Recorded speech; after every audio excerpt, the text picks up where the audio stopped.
Hey and welcome back to my M Plus route series. Today we are looking at Windrunner Spire.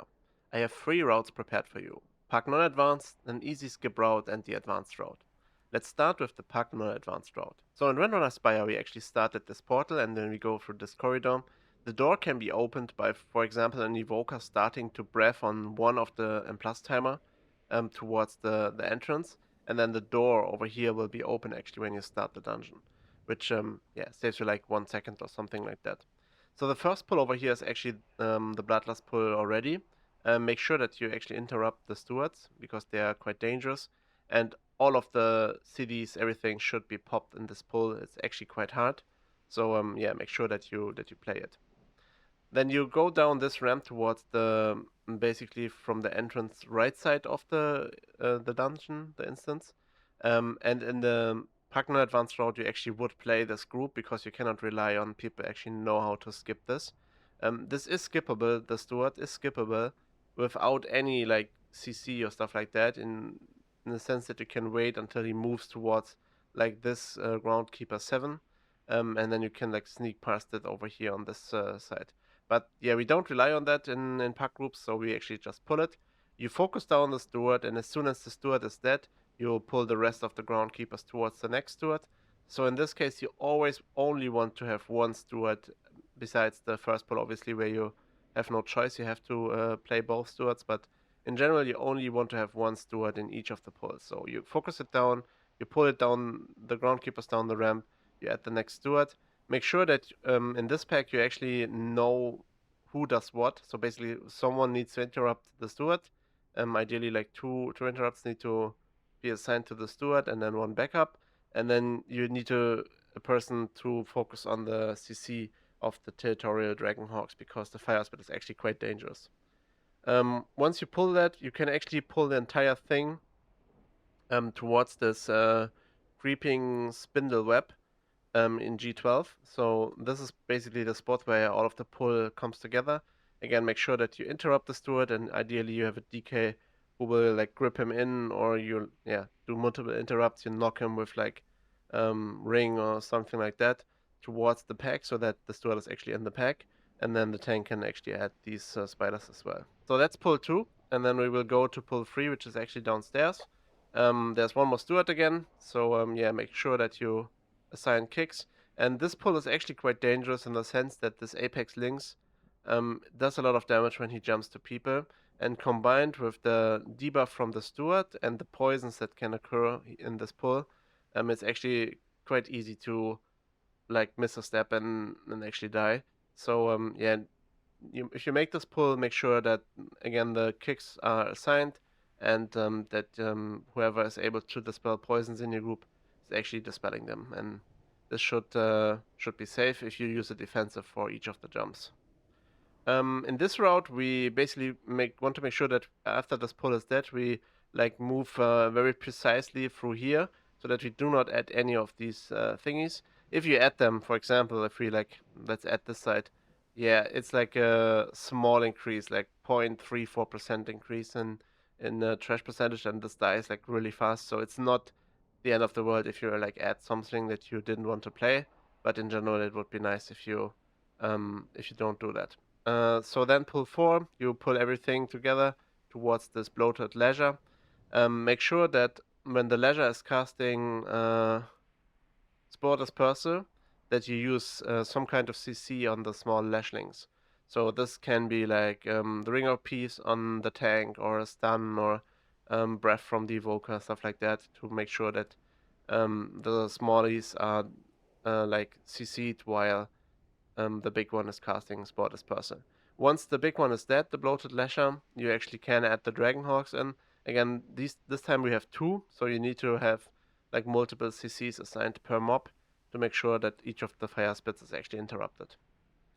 Afterwards, we play the boss, and then we go back to the entrance over here, and now we go towards the left side. If you look from the start of the dungeon, left side of the instance.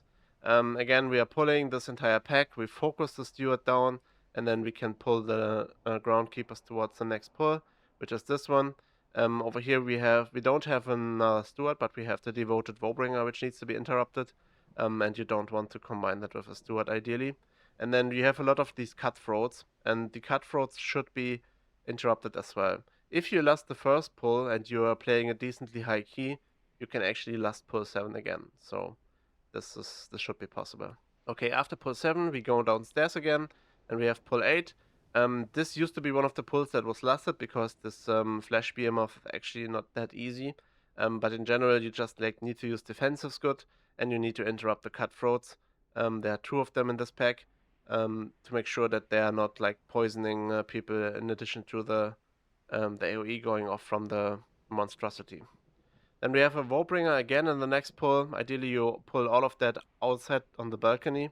It's much easier to see and play if there's like no like tables and chairs and vases and stuff like that around that you can get stuck on. So it's much easier to dodge the poison vials on the balcony. So that's why I prefer playing pull 9 on the balcony. And then you play the boss after this is dead. And afterwards you jump back up towards this part of the dungeon, I think. And then this is the way where you can go through. If you go through here, you will end up over here. I think this is how it works, right? Not... Maybe it is this one, actually, this path. That you go through here. Yeah, you jump back up and then you go through here and then you end up in this like corridor. You pull the entire corridor. Over here there are 2 things you need to remember. First of all, this archer needs to be like moved towards the pull. If you make the pull on, say, like this phalanx breaker 2, you want to move the archer towards that. This can be done by DK grips. You can like knock it back, or you can actually line of sight it to like, make all of them like move. And the second thing is that these like phalanx breakers actually cast interrupt. And as far as I know, if you just like walk through there, like from the entrance, you walk, pull everything together and walk through here, they should be desynced. Because if this interrupting screech is actually synced in high keys, you will die. So you should make sure that it's actually desynced, and still it is advisable to use a defensive on each of the screeches. So first one can be Zephyr, for example, and then Personals, and then the second one, the last one being like another defensive from someone else, just to make sure that you actually can live. Okay, afterwards we are going towards pull 12, and this is actually kind of a big pull, and there are a few things you need to remember when doing this pull. First of all, this phantasmal mystic needs to be interrupted. So he's casting an ability called Chain Lightning. This needs to be interrupted. And in addition to that, you need to use a defensive whenever he's casting Flame Nova. Furthermore, these axe throwers are actually quite dangerous when they throw axes at you. They do a lot of damage with the bleeding. So what you do is, when a Flame Nova goes off, the entire pack is CC'd. For example, you use your leg sweep from the monk and you CC the entire pack, or you do a Evoker knockup or something like that, while the Flame Nova is going out, so that you make sure that people are not taking double damage from Flame Nova and axe throwers. And the same goes for this pull. It's basically the exact same thing, except that it's a bit smaller. But you have a Mystic as well, and you have axe throwers, so you do the same thing over here. Afterwards, you play the boss, obviously, and then you jump up to the last boss. Bloodlust timing, if you last first pull 7, you would get it up like while playing this pack, or maybe just before starting this boss. And if you like really got on time, you can actually get 4 bloodlusts in this dungeon. Then again, the last bloodlust would be the last minute of the dungeon, which means yeah, it's not like 100% like viable, because like if you have such a good pace that you can actually get 4 lusts in, then you usually don't need lust on the last boss. It dies before the lust comes back up. But in case something goes wrong, for example, you bloodlust this boss, and then, I don't know, you wipe on the last boss, or someone dies and you don't have a battle rest for 2 minutes or something like that, it is possible that you can actually hit a timing where you need all of the bloodlusts. But in general, what we would mostly do is we last pull 1, pull 7, and the last boss. This is usually the way it plays out. Last boss is generally like a bit harder, especially for the healer, compared to the third boss. So that's why. Alright, now let's look at the easy skip route. So the easy skip route includes a skip that is doable with the meta comp. It might be doable with other comps. I'm not 100% sure about this, but in general, what you do two different skips. First of all, you skip the stewards. This usually requires you to have a monk healer if you want to make it very consistent. Again, you can skip it by just walking past it, but to make it more consistent, you wait until the steward walks to the side over here, and then you like paralyze ring it towards the corner. This usually makes it safe if you like do it like this way, to like pull 1, 2, 3 extra groundkeeper. You can obviously like swap this out. So basically, if the opportunity arises that the steward is in this corner, you pull these 3 and draw them along. You pull them towards pull 3. I should actually like mark this differently, like this. So this pull is deleted. So this would be the pull. You would move them, the 3 stewards, the 3 groundkeeper, towards the next steward. Again, make sure you have someone interrupting the Dragonhawk, and the pull would be in this chamber over here, with the tank pulling everything to this spot, and then you blast it. Afterwards, you actually go downstairs again. So this is this picture. You play the same pull as before, with a small change that you actually kind of want to move. You kind of want to move towards the links. Before, maybe I didn't even mention that, but before we would pull the links towards this direction. But in general, it is a bit easier to pull everything towards here, especially if you don't mind adding these groundkeepers at some point, because they are going into pull 4 anyway. So you can make your evoker happy by having additional healthy targets where the bombardments can be spread on. Then we do pull 4. You basically pull everything. Can be a bit of a time-consuming pull for the tank because he like needs to walk around and get aggro on everything. Make sure as a DPS to like, yeah, not be too greedy and too early on your DPS. But yeah, in general, you just move everything over here. You get the bloated lasher in, and then all of that can be added to the boss. So this is a possibility. I would advise you, if you want to make your life a little bit easier, to not do that, and you can just like play it like this. And you don't have to make it a separate pull. You can actually add the smallies into the bloated lasher after the spore dispersal is cast, and you have a bit of time to focus them down, and you can add the groundkeepers as well. So yeah. Okay, so how does the skip actually work? What you do is, this one is CC'd by the Demon Hunter with Cage, and then you sleepwalk this one towards this direction, like over here, and then you have a bit of space to go through here. You can use sleepwalk on this one, and then you cage this one and you knock it over with the monk ring. That's possible, and I'm sure there are other ways you can like actually CC these guys and go past them. You do this because they're actually quite time consuming because they are healthy, and it is dangerous because of the fire spit. So that's why you rather want to skip them, and it's considered, at least by me, an easy skip. It's not like too complicated. You will see in the advanced road it gets a bit fucked up with the skips. All right, so we kill the first boss, then we go back to the entrance. We do the same thing with the steward on this side, where you like knock him into this direction, for example, and you walk around and you get all of the groundkeepers, walk towards the next pull, and play it. Usually we would actually pull everything out over here, and we would play actually more of this room, but you can pull everything into this chamber again, and then you use a lot of like AoE CCs to interrupt the cutthroats, and obviously you bloodlust this pull, so it should die quite fast.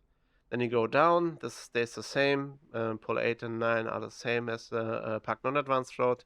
You play the boss, you go back up, go through this corridor, you end up over here, this is the same pull, this is the same pull, this is the same pull, and then in addition to, because we skipped over here, and we skipped the steward on each side, we need additional percentage, and this is done by adding these guys from G54 into the third boss.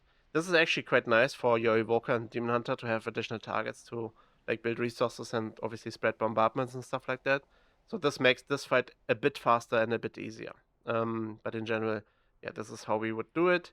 And then you play the last boss, obviously, which cannot have any trash in the fight. All right, so this is the easy skip route. This is usually the route that I would like tell people to use if you are trying to like push 19s, 20s, stuff like that. You can obviously still play this group and then leave out trash everywhere else. So for example, you could do something like this, where you play this group. Now you're a bit over in percentage. We can leave them out and we can leave this out. Actually, can leave these out as well. And then we need to look. There's surely something else we can leave out. Maybe one of the groundskeepers. Okay, now we need a bit more. Yep, like this. Obviously, you can play it like this if you don't have a group that can skip it. You would still then skip the stewards, which are quite annoying. And you would need to play like the Dragonhawks, which are annoying as well. But this skip can be sketchy if you don't have the right classes for it, or people don't know how to do it. So that's an option to do it.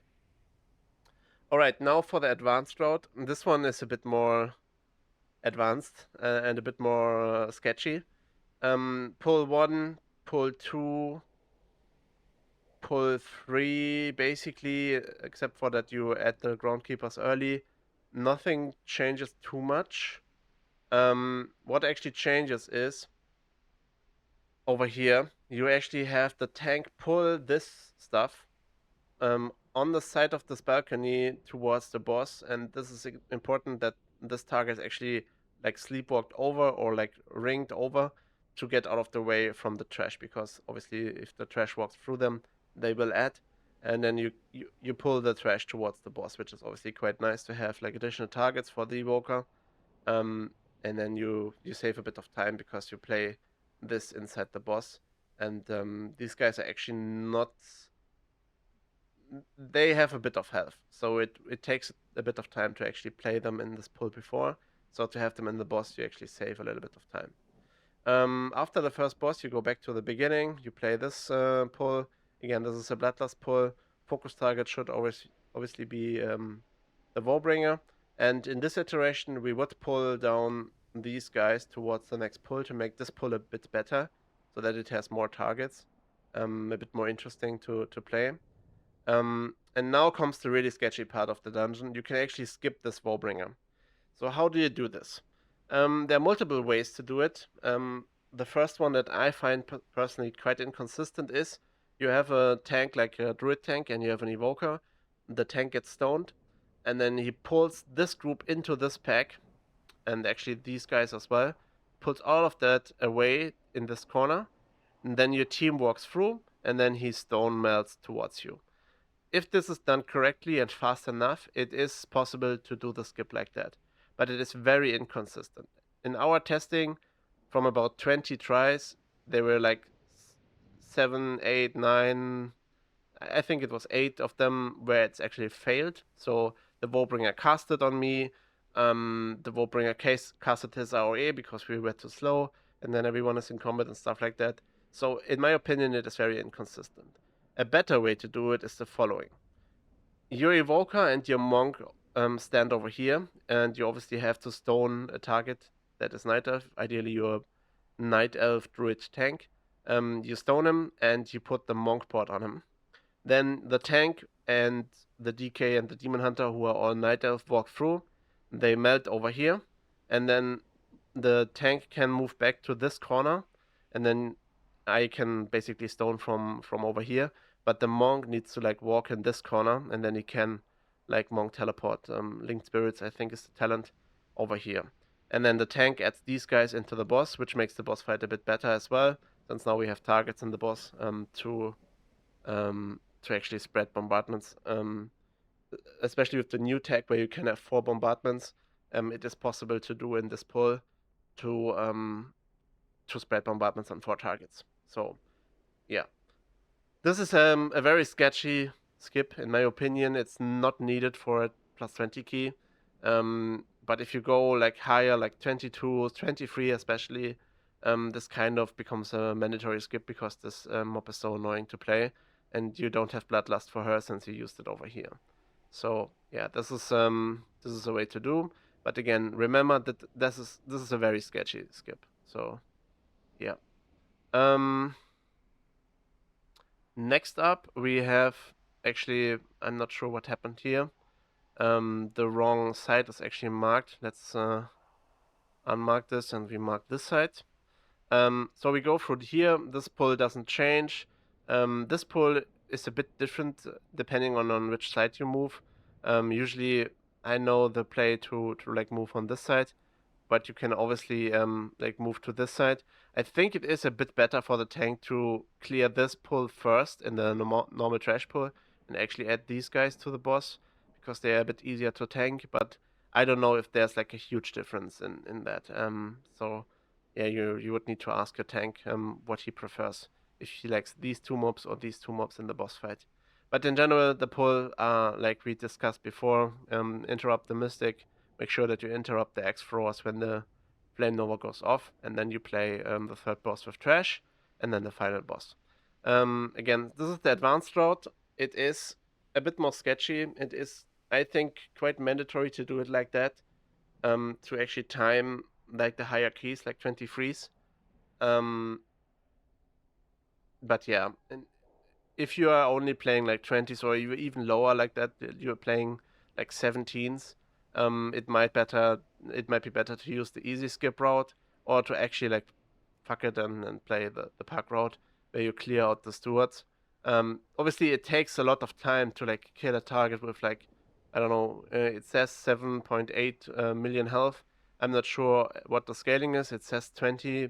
I'm not sure if this is correct, but let's assume this is a target with like 8 million health. It should take your group around like 10, 15, 20 seconds to actually focus down this target with cooldowns and then move on to the next pull. Most likely you're not using cooldowns because they are not ready from the first pull. So you will take a little bit more time and you want to save your cooldowns for the big pull and stuff like that. So this steward can take a lot of time. That's why it's usually better to actually skip it. And there's basically no reason to play two stewards ever except for the first pull because of their debuff. It is actually quite dangerous for healing. One of them can be disabled, but if you have two stewards in the pull, so there are always like two debuffs, maybe even three, and that's just not worth it. The risk is too high. All right, so I hope I could help you with Windrunner Spire. I hope this video was interesting to you. If so, it would be nice if you like and subscribe. See you on the next one. Bye bye.